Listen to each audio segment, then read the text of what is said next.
the Royal Nose. Hey, welcome to the Backpack Show. Today, I am your host, Chris Brogan. I used to have a co-host, but Carrie has been busy. I have a cat today, Miss Mew. I am so excited about today. I have wanted this episode for a while now, but I finally got up the dare to ask. And so I have Katie Falls from the show Katie Reads. I cannot wait to talk to Katie about books. Katie is a YouTuber, has a whole bunch of young adult books that she reads, and does all kinds of really good video reviews, all kinds of good coverage. And we're going to talk about books. We're going to talk about YouTubing. We're going to totally nerd out on books that your teenagers should be reading, and maybe even you as a grown-up, because I'm a grown-up. I still read young adult. Before we get started, I'm going to say hello to Chloe in Scotland. Hey, look, a cat. I'm not even going to play the cat alert right yet. Hi, Janice. How are you? Hope it's going well there. This is my mom. Oh, she, I guess, didn't want to be part of my show today. You can't come on over. It'll be great. Everybody will love you. And there's my dad. So, yeah, we're talking books today. We're talking young adult fiction. We're talking about, I'm going to have to ask questions about libraries, because for all I know, I think she, owns all of these books. We have so much to cover. Hi, everyone. Tim Kitzrow from NBA Jam and NFL Blitz, welcoming you to The Backpack Show. Your hosts, Chris Brogan, Carrie Gargone, Boom Shakalaka. Backpack Show. Oh, my gosh. I'm going to get serenaded the whole episode, I guess. I've been fed. The whole plan for today is we're going to talk about books. My guest, Katie from Katie Reads, is an incredible book reviewer, a wonderful person. She goes really into a lot of different facets of all the books we read. So we're going to talk about books more than anything else, which if you've got youngish people who read, or if you like fantasy and science fiction, which is, I think, a lot of what she reads, these books don't have a specific age limit set up on them.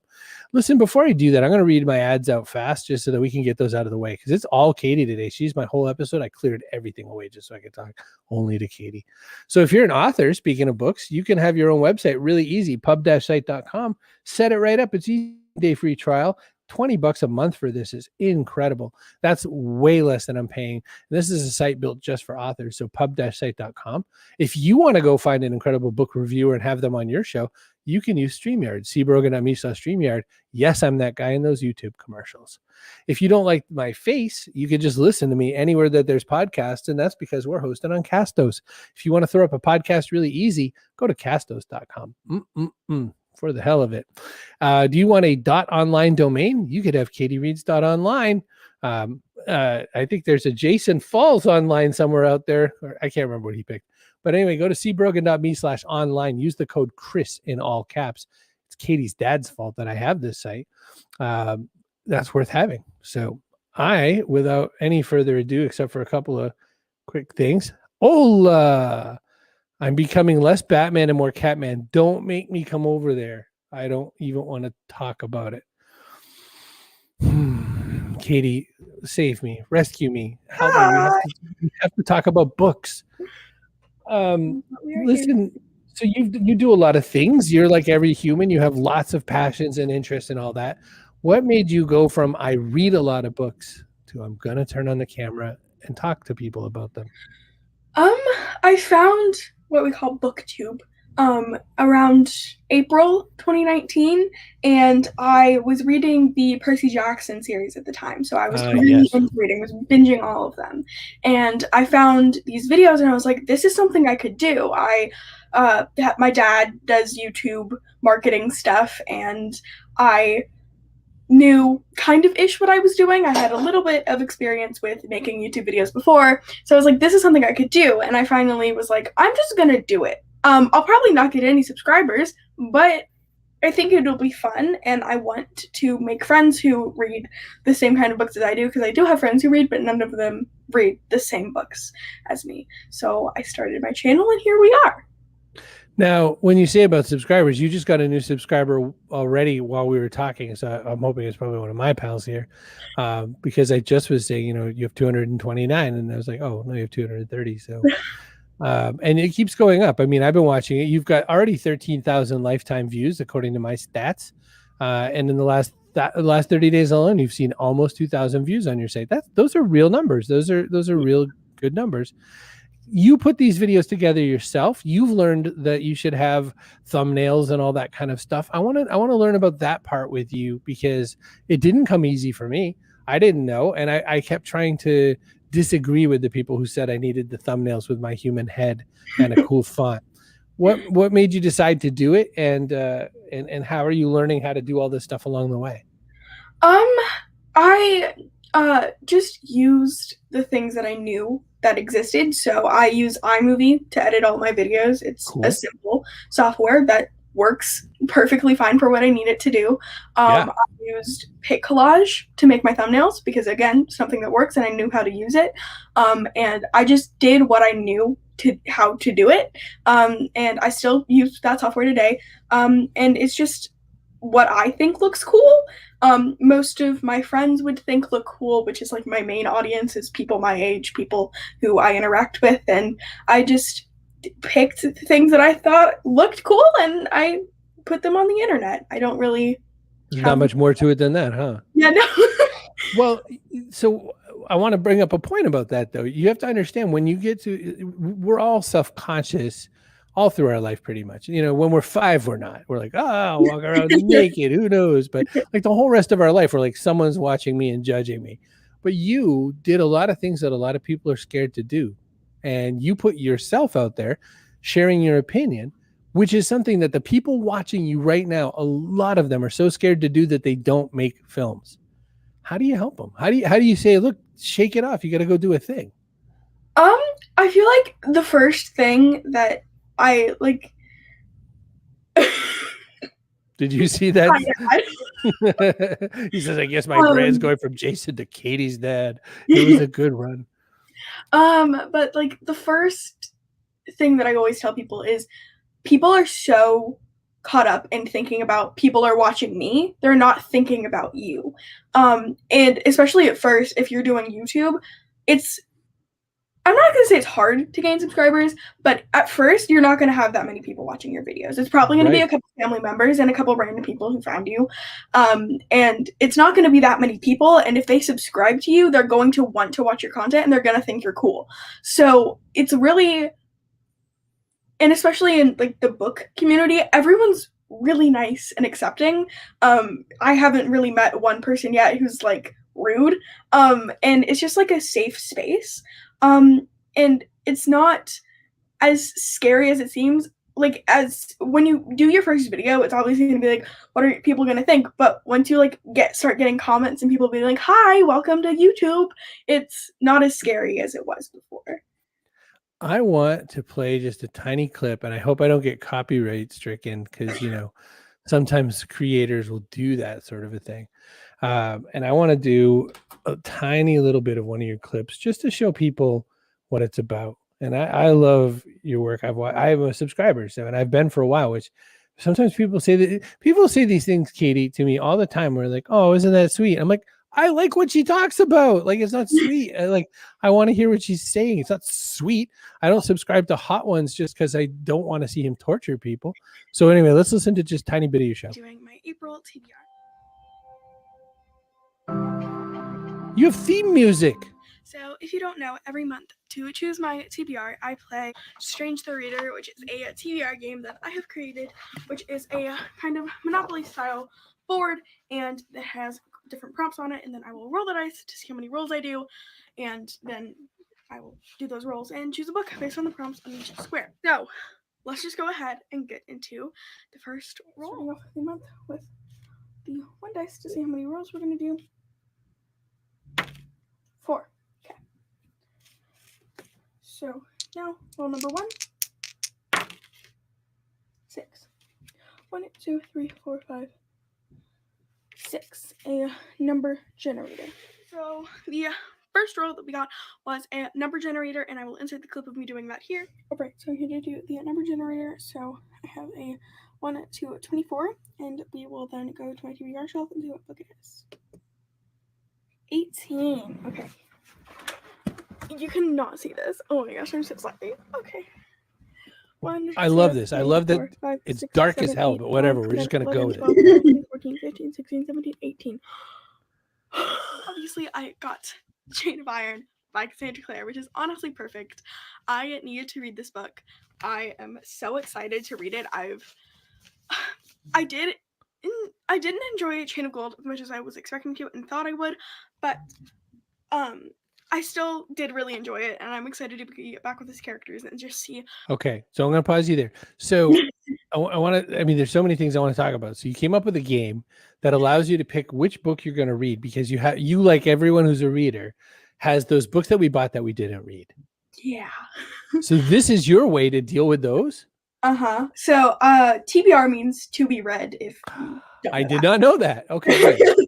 So it's a lot of people actually do this in BookTube, and they create games that will have either prompts, or they'll do like a number generator to pick books off of their TBR shelf, and they will then pick the books that they're going to read in the next month, or sometimes they'll do seasonal TBRs, and then you will read those books, hopefully. Sometimes I don't stick to my TBR, that's fine, and I just pick books that I want to read through the game that I created, which is based off of my favorite book of all time, Strange the Dreamer.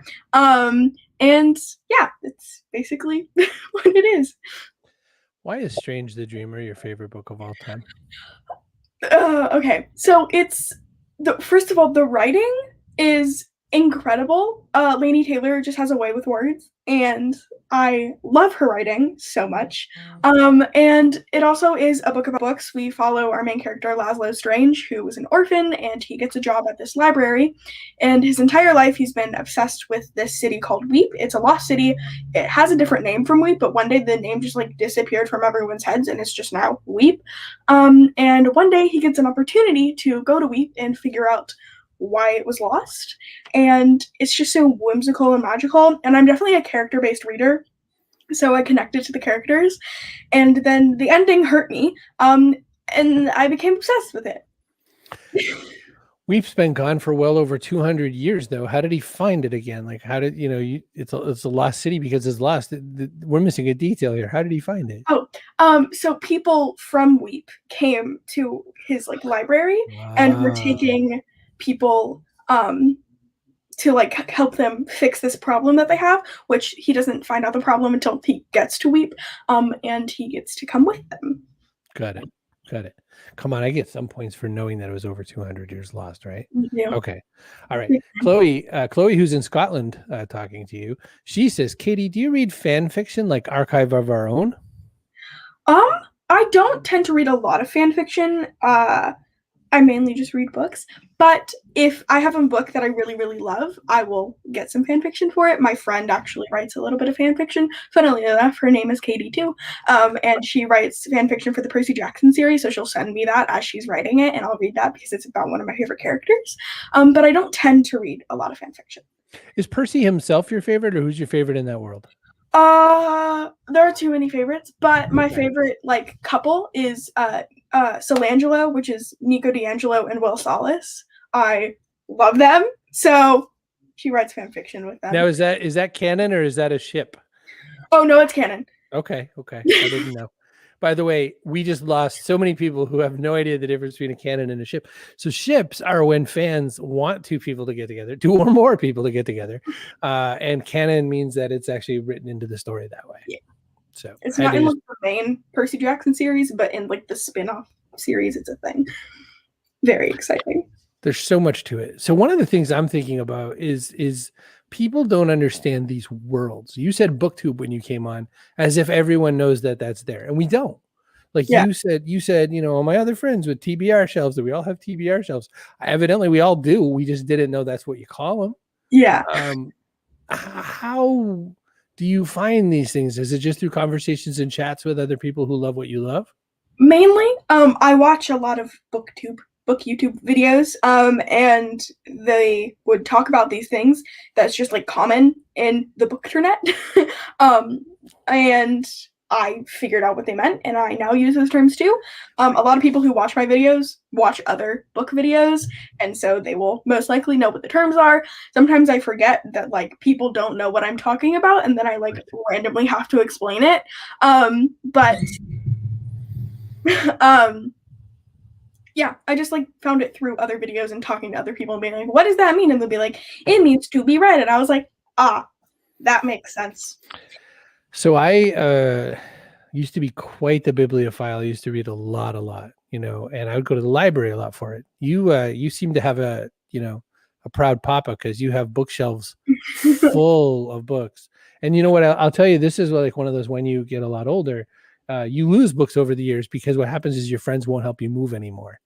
They say, "I'm not moving your 800 pounds of books, idiot." And then that's when you start losing them. But before then, you can love them all you want. Do you also do library books? Do you only get your own books? And what makes you choose between the two products? So the library in my town just actually reopened to go browse books, which was really exciting. So I've gone a couple times, but most of the time during the pandemic, I would buy my books because it was just easier than placing a hold and having to wait for them. Plus, there are a couple books. I tend to annotate my books, so I'll make notes and tab them up and things like that. So there are a couple books that they're by my favorite authors, or they sound so interesting that I'm like, I want to annotate this, so I'll buy it, because you can't really annotate library books. And I will just basically decide whether I think it's a book that I'm going to want to own, or if it's something that I'm not as sure that I want that I'm going to read and love, I will get it from the library.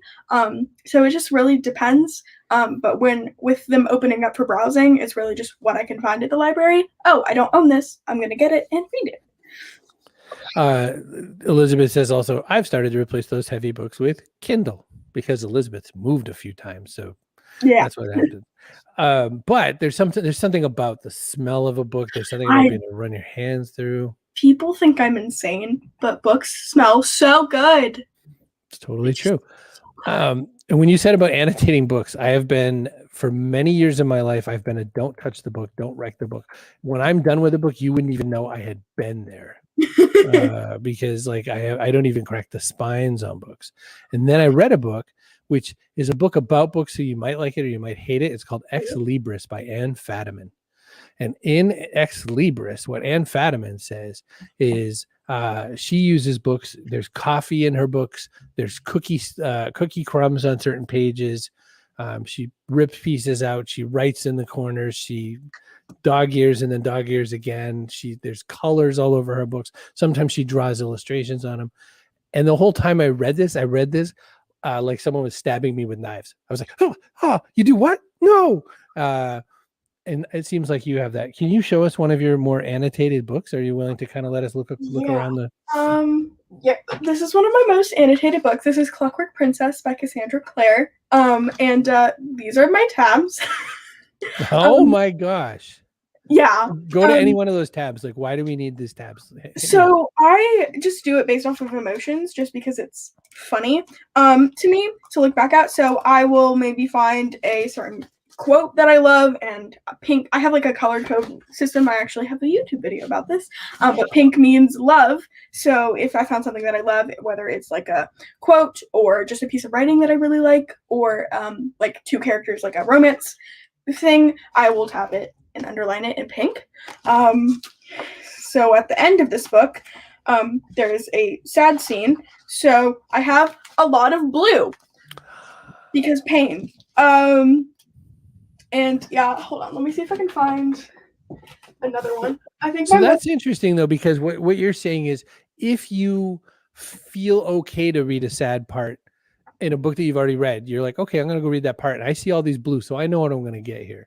Like, yeah. I'm ready for it. That's so smart, because maybe you're not in the mood for that. Maybe you just really want to laugh. And then I also have... Hey, Space Spear.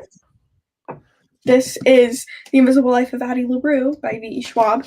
And again, quite a few tabs. Whoa. And I didn't write in this one, but I did just like tab the things that I loved. So I'll go back, and if I want a sad part, because I'm just like, I want pain, then I'll go read the blue tabs and feel pain. The purple tabs mean shocking, or and then the dark purple mean like foreshadowing, or just like other relatable things. Yellow is important information. Green is angry. So there are a couple scenes that made me angry, so I tabbed them in green. I know that situation. I was reading a book. It was a sci-fi book, and it was about a guy who shifts into this other world, and he doesn't believe that the world is real yet. So there's people, there's stuff going on over there, but he's just like, this is so in my head, so I'm going to do whatever I want. and he like hurts this woman like within a few minutes of being in the world, just like abuses her or whatever. And I was so mad, and I yelled and said a swear word and threw the book, and then remembered I was still in school.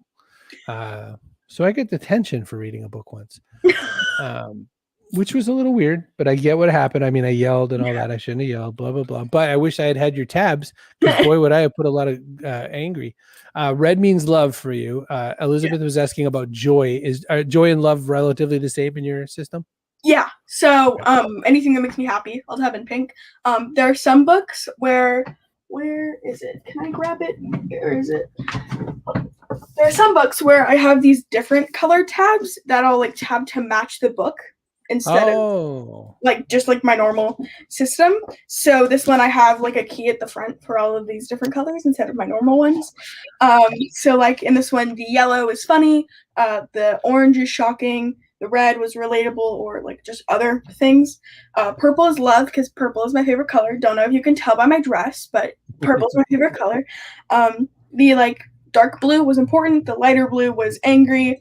And then there was like a medium blue, which was sad. And then the gray was connections to this author's other book, Opposite of Always, which there's a band that's mentioned in this one that's also mentioned in the other one. So we can know that they're in the same world, which is really exciting. That's so interesting to me. That is so interesting to me. So now I want to know something. Do you read, are most of the stories you read fantasy and science fiction? Are some of them sort of more real world? Like what's the percentage of that? Or is it just a mood thing? I typically read fantasy. That's like my most read genre. I'm actually pulling up a spreadsheet that I have. That's my grandmother. Hi. Oh, hi, grandmother. I was curious. I was curious about that. Yeah. But so I typically read fantasy, and then like mystery type things are like my most read genres, I would say. Fantasy, I don't actually really like sci-fi. There are a couple sci-fis that I like, but sci-fi really isn't my thing. But if I can find the chart in this thing, yep, okay. So we have mainly fantasy, then it's graphic novels, so like comic books, mangas, things like that. I read a lot of contemporaries, just like realistic fiction. I read a lot of magical realism. So yeah, those are my general genres. The things I don't really read a lot of are sci-fi and horror. And I don't read a lot of historical fiction, but I like historical fiction. I just don't read it a lot. Cat tail. Gotcha. Yeah, the cat is all over me, and I'll tell you this to be clear. I never let this cat have this much desk space, but you mentioned how much you love cats, so I was like, okay, fine. It's in the show for me.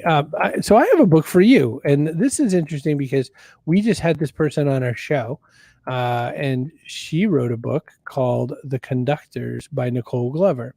So my very first thought was, has Katie even heard of this person? Because you never know. It's a small world. I have heard of it. No way. It's magic. So it's murder and magic. So you said mystery, and this has got that sort of a thing. A lot of good world building.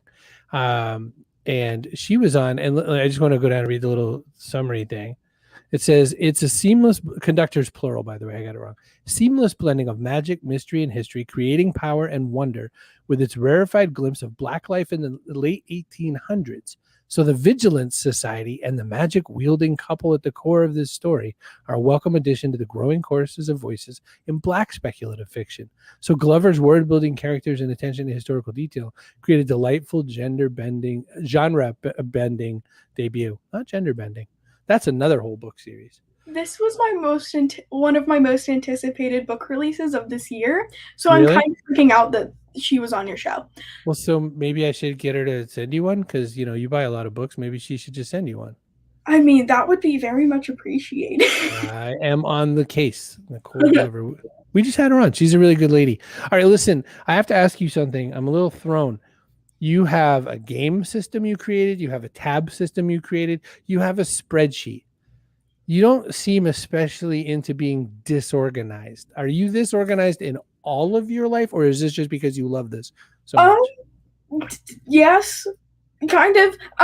I tend to have a lot of, Yes, I do. I use the Cawpile system, Cawpile, which is created by G from Book Roast. She has a YouTube channel and Instagram and things. And it's like a rating system. So you put in rankings from 1 to 10 for like characters, atmosphere, writing, plot, intrigue, logic, and enjoyment. And then it will create a star rating. And then you like can put in the genre and things like that, and it'll make charts. But yeah, so I'm typically this organized. I do a lot of journaling and things like that. And when my brain is messy, everything around me is messy. So I try and keep my brain not messy because when things are not organized, it makes me anxious. So yes.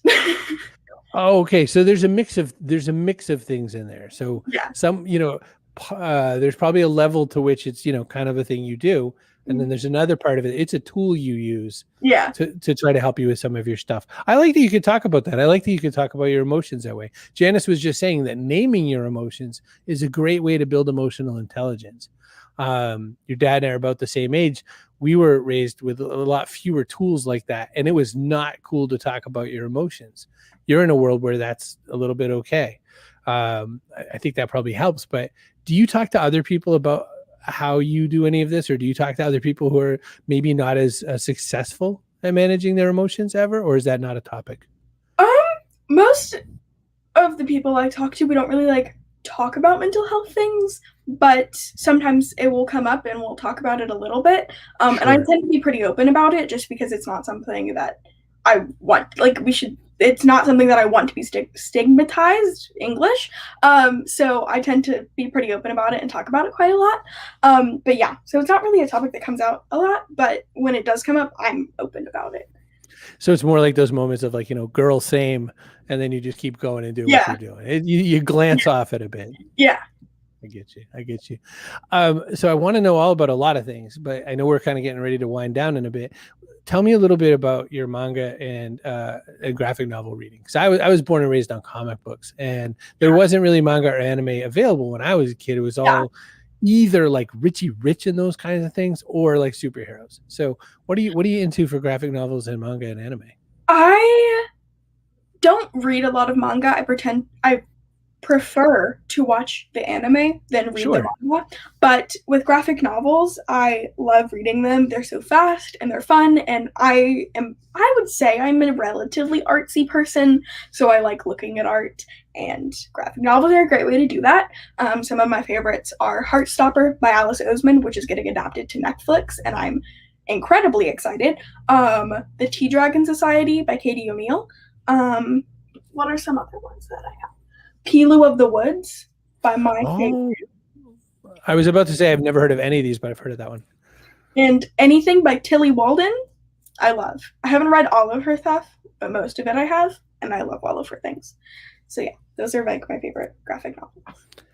Wow, that was quite a bunch. For animes, do you have any? Do you recommend animes for people to get started? Like, are there kind of the canon and go-to ones that you want people to try, or? My favorite one that I've watched, I haven't watched too many, but The Promised Neverland is super dark, but really good. I also watched Ouran High School Host Club, which was also very good. And I really want to watch Death Note. I haven't watched it yet, but my friend has, and they love it, and they also read all the mangas, and they love it. So yes. Don't watch the Death Note Netflix adaptation, though. Has everybody told you that? Don't watch that. It's not worth it. That's a great list. I would probably throw Avatar: The Last Airbender, which is going to head towards another question. You're going to say you probably watched that, didn't you? Yeah, I have. Okay. Technically, Avatar is a cartoon, not an anime, because it's not Japanese. You're so right. See, you're a wizard. That's why you didn't bring it up already, because I didn't ask that topic. I get you. You are so smart. Do you read mostly female characters, mostly male characters? Do you care? And how do you use these kinds of places to explore things like gender conversations and stuff like that? I tend to read mostly female authors and female main characters, but I don't really care if it's by a male author or has male characters. It doesn't really matter to me. And I tend to attempt to read as diversely as I can. Just because I read for escapism, but I also think that it's important to diversify yourselves and support authors of color and diverse authors, queer authors, disabled authors, etc. And it's a great way to learn about those experiences and kind of like put yourself in that character's shoes for a little bit and just see what it's like living that experience. And I attempt to read as diversely as I can. Sometimes it doesn't go as well, and sometimes I just end up reading all white authors for a month. But I attempt to read as diversely as I can just to kind of get that experience through books. Well, I mean, you have to read what's out there, and there's a lot of the genre, sci-fi and fantasy genre, especially. There's a lot of white authors. You know, it's just what you get. Katie, your dad, I am led to understand, writes books sometimes. And they're not the kind of books that Katie reads just yet. My kids could care less; they don't like my books at all. It's not the book I read, but I have it right here. But you have it. Because he made you. If you want to keep that book allowance going, you better put Winfluence on the show. No, I'm joking. Are you tempted to go all the way in and write a YA or fantasy book? I am actually currently writing a book. It's nowhere near finished, nowhere near going to be published. It probably will never be published, but I do like writing. And I don't know if I'm very good at it or not, but me and my friend Lily, who also has a channel, Lily Reads and Other Things, she writes a lot, and it kind of inspired me to start writing. And so I'm currently writing a book, and if I find one that I really love and I want to get it published one day, that would be great, but it's not like I want to be an author. Okay. So you don't want the incredible angst of having to write in dark places with nobody around you for several months at a time and release it finally just to see a lot of people say bad things about your baby? Yeah, no. It's not like my goal in life. If that happens, neat. But right. I don't really know what I want to do with my career, so. Sure. Why would you? You're 12. You have all the time. All the time in the universe. Katie, but I do have a question about that. Are you sensitive to how you review books? And I kind of know the answer to this because I'm a subscriber to your channel. But you don't talk a lot of smack about books. You don't say, this person's crappy. Who even let them write a book? I've never seen you say that. No, I'm not. I don't stop myself from giving bad reviews, but I tend to, if I'm not liking a book, I won't finish it.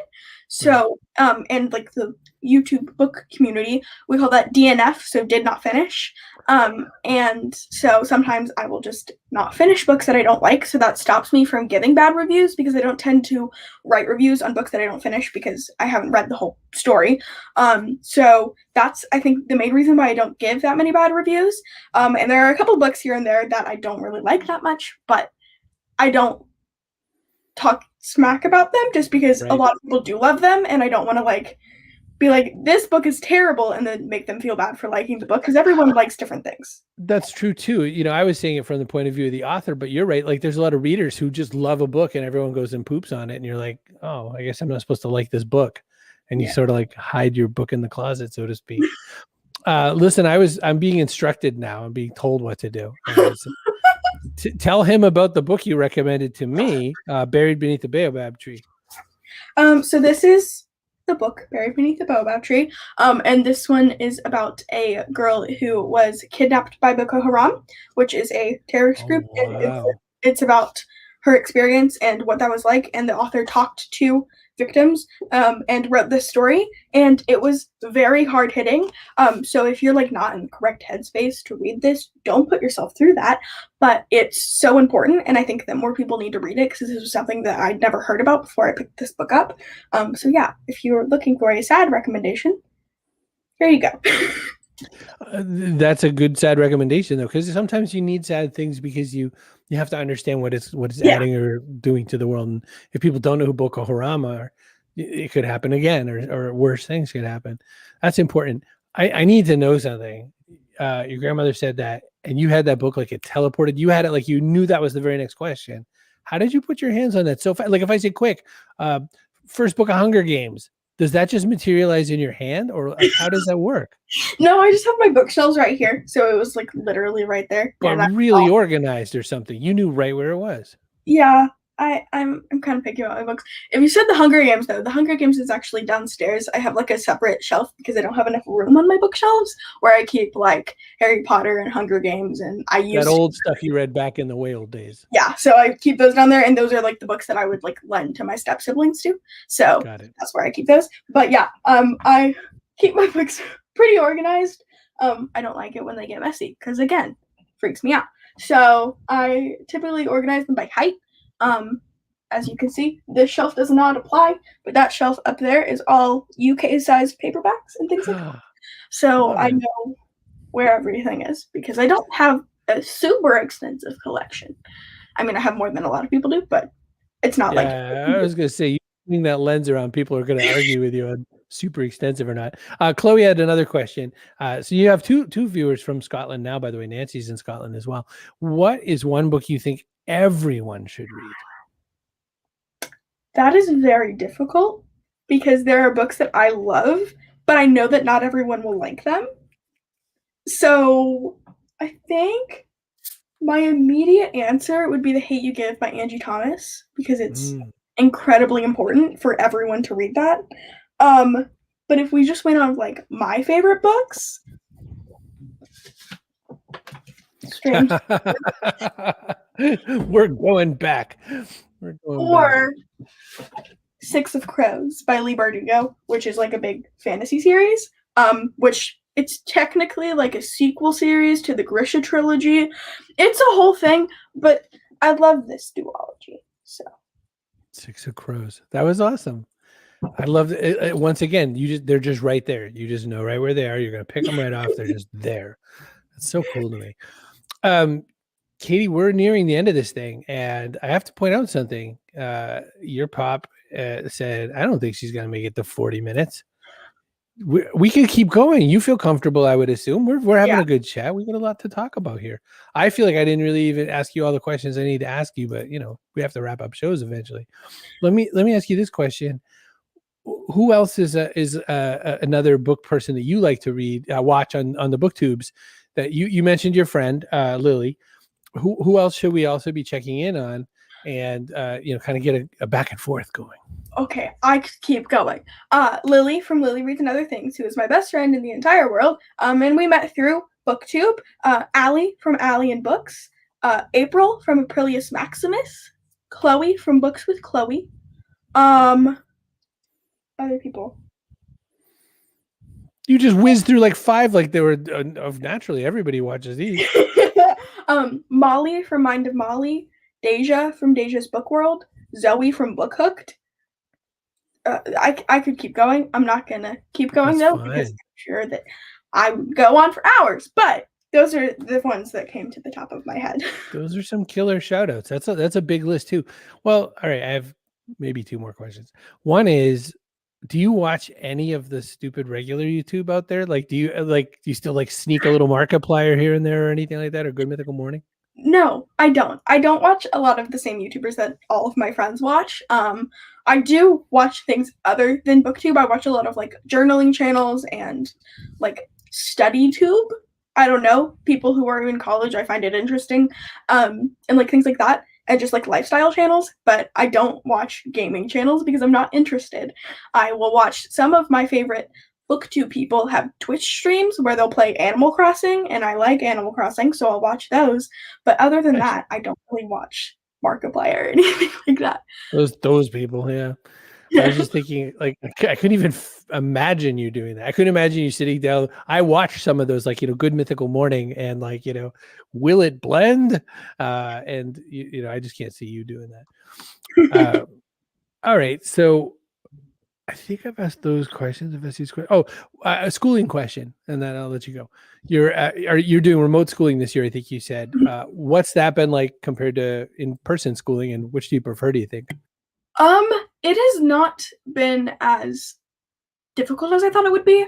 My school is currently doing, if you want to stay online, you can, but go in person. So most of the kids are in person, and so that is a little bit difficult, just because the teacher is teaching the kids in person, and Oh, so Like, you're getting the camera on and yeah. off kind of. Yeah, so I'm just like watching the class, and sometimes the teacher will like mute their computer, and then they won't be able to hear us, so we can't ask questions.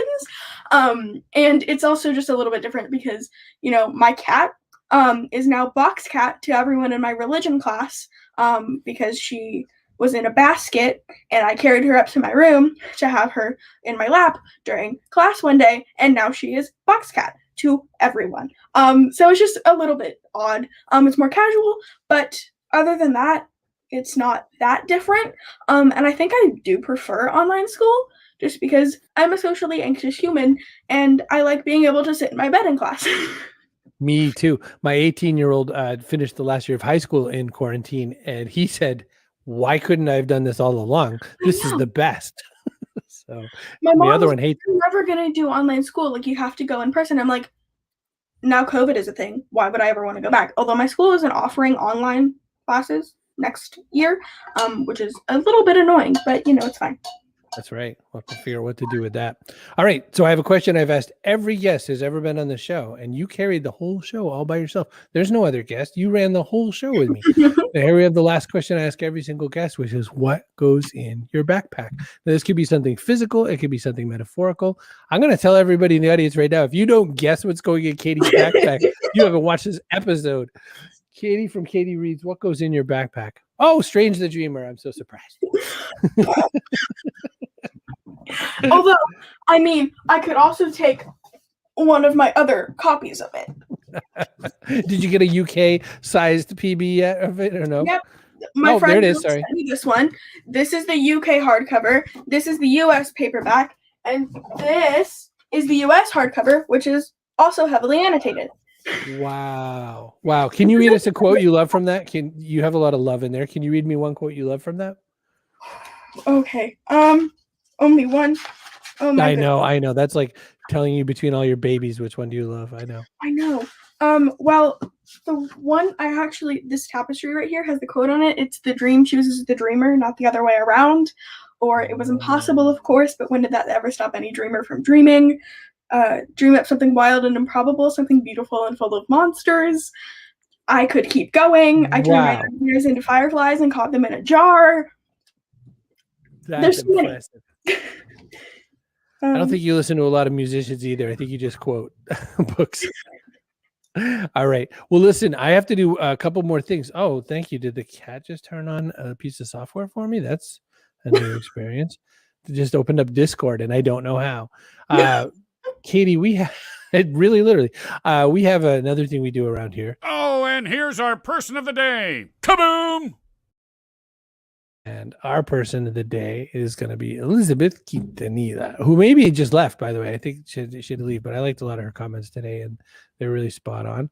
Will says, this is awesome. Well done, Katie. This is somebody we know as well. I have a feeling. I have a suspicion. So I like your idea of your book. By the way, one of our guests ever, Whiskey Nate said if he had to put one thing in his backpack, he said, I'd put a book you hate. And we all went, huh? And he goes, because if if it's the only thing in the backpack, you're going to have to read it. And he goes, and maybe you'll come to a different opinion about it. Maybe something will happen differently. And I thought, that's crazy wise and well wiser than I'm capable of. I don't have that kind of skill. I don't believe in it. Katie, this is so great. I did want to say one thing is that I was a big reader growing up. I read a lot of stuff, and my grandmother would never have taken one of my recommendations like your grandmother did with the Baobab tree story. Instead, I'll tell you what she would do instead of giving me that kind of an opinion.